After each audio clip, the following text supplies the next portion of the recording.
அனைவருக்கும் வணக்கங்க. புரட்டாசி மாதம் பெருமாளை எல்லாரும் பார்த்துட்டு வந்தாங்கன்னா, பேரும் புகழும் பதவியில் உயருவாங்க. லக்ஷ்மி பற்றாத குறையா செல்வமாக இருக்கும்னு சொல்லுவாங்க. அடே லட்டுங்கிற பேரில் என்னென்னடா கலப்படம் பண்ணிட்டு உட்காந்துட்டுருக்குறீங்க? తిరుమల తిరుపతి ఏడుకుంటల వాడ దేవస్థాన వాళ్ళు మీరు ఏం చేస్తూ ఉన్నారు అనేసి మాకు తెలీదు. லட்டுனா அம்புட்டு உசுருடா. 10 லட்டும் கூட சோலோவாக சாப்பிடுவோம் நாங்கள் எல்லோரும் ஷேர் பண்ணி. இன்றைக்கி வாங்கிட்டு வந்து புரட்டாசி 1ஆம் தேதி போனோம், லட்டை வாங்கினோம். அன்றைக்கி அந்த சோஷியல் மீடியாவில் பார்த்ததுமே எல்லாருக்குமே பகீருங்கிற ஒரு நியூஸை குண்டை தூக்கி போட்டாங்கடா.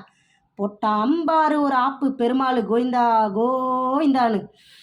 மாட்டு கொழுப்பு கலக்கிறாங்க, மீன் எண்ணெய் கலக்கிறாங்க, வேறு என்னென்ன தான் கலக்குறீங்கன்னு சொல்லிடுங்க. அதாவது நான்வெஜ் சாப்பிட்றவங்களுக்கு அப்படியே அஜால் குஜாலாவாக இருக்கும். வெஜிடேரியன் சாப்பிட்றவங்கெல்லாம் பாவமா இல்லையாடா உங்களுக்கு? சொல்லுங்கடா, ஏண்டா இப்படி பண்ணுறீங்க? செண்டாளா பாவி அபிஷ்டு, ஏண்டா இப்படி பண்ணுறீங்க? நீங்களாம் நல்லா இருப்பீங்களா? லட்டு தின்ற லட்டுலாம் கூட பிரசாதத்தில் கூட கையை வைக்கிறீங்க. அந்த கோவிந்தன் தான் உங்களுக்கெல்லாம் கலியுகத்தில் ரிவெஞ்ச் எடுக்கணும். போங்க, நாசமாக போங்க. அப்படியே இந்த பக்கம் வாங்க, அடுத்து ஒரு கிளைமேக்ஸ் இருக்கு பாருங்கள். திருப்பதிக்கு போயிட்டு வந்தோமா, புரட்டாசி 1ஆம் தேதிங்க கரெக்டாக சாயங்காலம் தீபோத்சவ சேவான்னு சொல்லுவா, எனக்கு தெரியாது. போயிட்டு வந்தோம், நானே என் சிஸ்டர் 2 பேரும் போயிட்டு வந்தோம். இது எதுக்குமா எங்களுக்கெல்லாம் காட்டுறீங்கன்னு நீங்கள் சொல்லலாங்க. இதில் ஒரு விஷயம் இருக்குது, தயவு செஞ்சு எல்லோரும் பாருங்கள், கெஞ்சி கேட்குறேன்.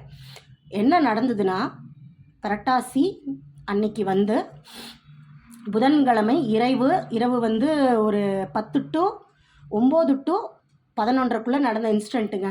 செல்ஃபோனெல்லாம் ஏன் பிடுங்கி வச்சுக்கிறானுங்கன்னு எனக்கு அன்றைக்கி தாங்க தெரிஞ்சிச்சு. ஏன்னா அவனுங்க பண்ணுற அராஜகம், அநியாயம், அக்கிரமம் எல்லாம் மீடியாவில் வந்துடும்ல, அதனால் லாக்கரில் பிடுங்கி வச்சுக்கிறது. அவங்க சேஃப்டி முக்கியமாக, அவங்க சேஃப்டி ரொம்ப முக்கியமாக. இது எத்தனாவது கவுண்டர்லன்னு பார்த்தீங்கன்னா 18, 19, 20 அந்த கவுண்டருக்குள்ளே எங்களுக்கு நடந்த ஒரு நிகழ்வுங்க. எங்கள் அக்காவுக்கு வந்து முட்டு வலி இருக்குது, அவங்களால முடியாத 55 வயசு. அவங்க வந்து லோ பிபி இருக்கிற பேஷண்ட்ஸு, எங்கன்னா விழுந்துருவாங்கன்னு தண்ணி பிடிச்சி குடிக்கிறேன்னு போனாங்க. பின்னாடி பார்த்தா கேட் லாக் பண்ணிட்டாங்க. இந்த குடனில் லாக் பண்ணதுமே நாங்கள் 2 பேரும் வந்துவிட்டோம், அவங்க அங்கே லாக் ஆகிட்டாங்க. நான் அப்போ எவ்வளவோ ரிக்வெஸ்ட் பண்ணி நானும் என் சிஸ்டரும் கேட்டோம், தயவு செஞ்சு ஏஜ் ஆனவங்கப்பா, அவங்களுக்கு தெரியாது, தனியாக போக தெரியாது, லோ பிபி இருக்குது, விடுங்க விடுங்க விடுங்கன்னு கெஞ்சினோம், விடலை. அந்த கேட்டில் கை வச்சுங்க, ப்ளீஸுங்க திறங்கன்னு.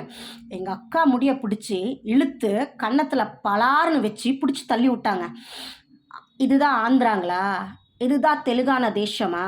இதுதான் திருப்பதியா? நான் கேட்குறேன். எவனுமே ஒரு பொம்பளை மேலே கை வச்சதுக்கு எவனுமே குரல் கொடுக்கலங்க. அங்கே ஒரு ஆண்மகன் தமிழன் தாங்க எங்களுக்கு குரல் கொடுத்தான்.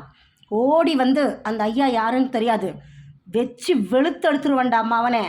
பொம்பளைங்க மேலே உனக்கு யாரா கை வைக்க ரைட்ஸ் கொடுத்தது? பொம்பளைங்களை எப்படா நீ தொடலாம்? இதுதான் உங்கள் தேவஸ்தான ரூல்ஸா? உன்னை பொழந்துருவேன்னு சொன்னாங்கங்க. அவர் யார் என்னன்னு தெரியாதுங்க.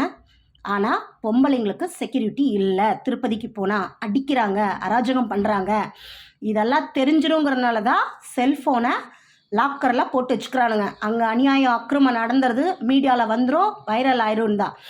நாராயணா கோவிந்தா கோபாலா கோவிந்தா. இனிமேல் திருப்பதிக்கு போகணுன்னா பெண்களெல்லாம் போங்க அந்தாண்ட.